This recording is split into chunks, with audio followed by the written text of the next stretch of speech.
भगवान का नंबर आया लास्ट में। भगवान बोले सबने खा लिया? बोले हाँ सबने। तो अब मैं भी खा लूं? बोले हाँ।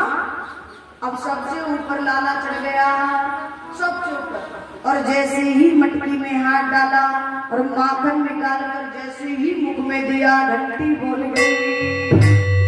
और जैसे ही महाराज घंटी बोली, भगवान कन्हैया को तुरंत गोपी दौड़ कर आई। लाला आज नहीं छोड़ूंगी तुमको, है? तू कहता है ना मैया के सामने जाकर मैं चोरी नहीं करता। आज तो तेरे रंगे हाथ है ना, आज रंगे हाथों पकड़ा है। आज तो मैया के पास। अब कन्हैया बोले आज तो बिना पिटाई के बचना, आज तो मैया। तो भगवान बोले गोपी से, देवी गोपी से कहने लगे भाभी जी देखो, पहली बात तो ये कि मैं धोखे से आपके घर में आ गया।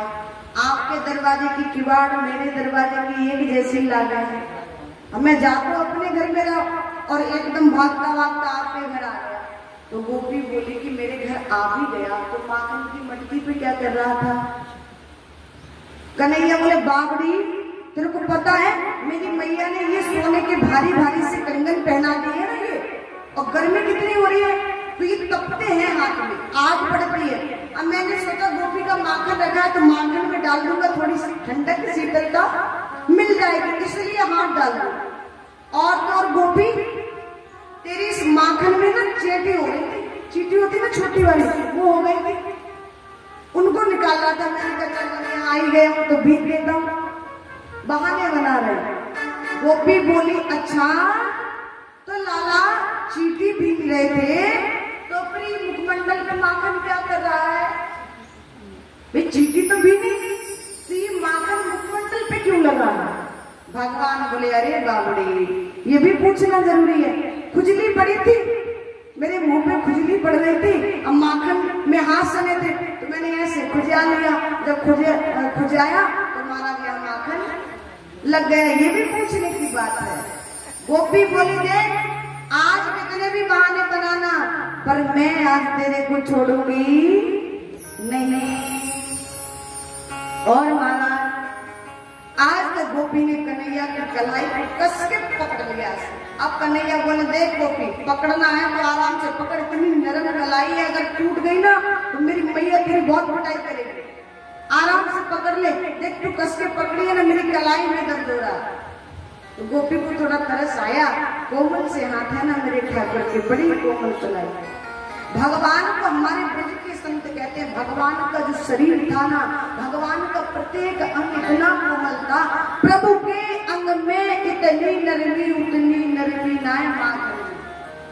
माखन तो आप लोग जानते ही ना, माखन को छू कितना नरम होता है, माखन से मुलायम कोई होगा कुछ? माखन कितना मुलायम होता है, कोमल। अब भगवान को माखन से भी ज्यादा कोमल बताया।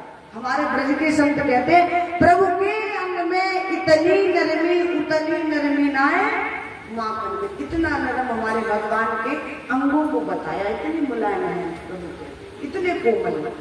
गोपी ने कस पे पकड़ा।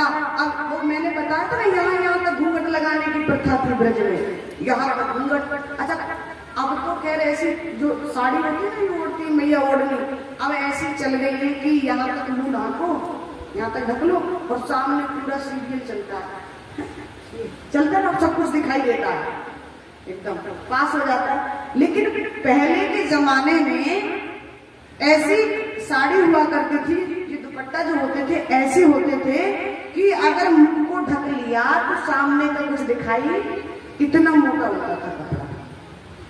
तो गोपी ने यहाँ तक मुंह ढक लिया, सामने का कुछ दिखाई नहीं दे रहा था गोपी को, बस चली जा रही थी गोपी कन्हैया को पकड़ कर। अब भगवान पहले तो निवेदन करते रहे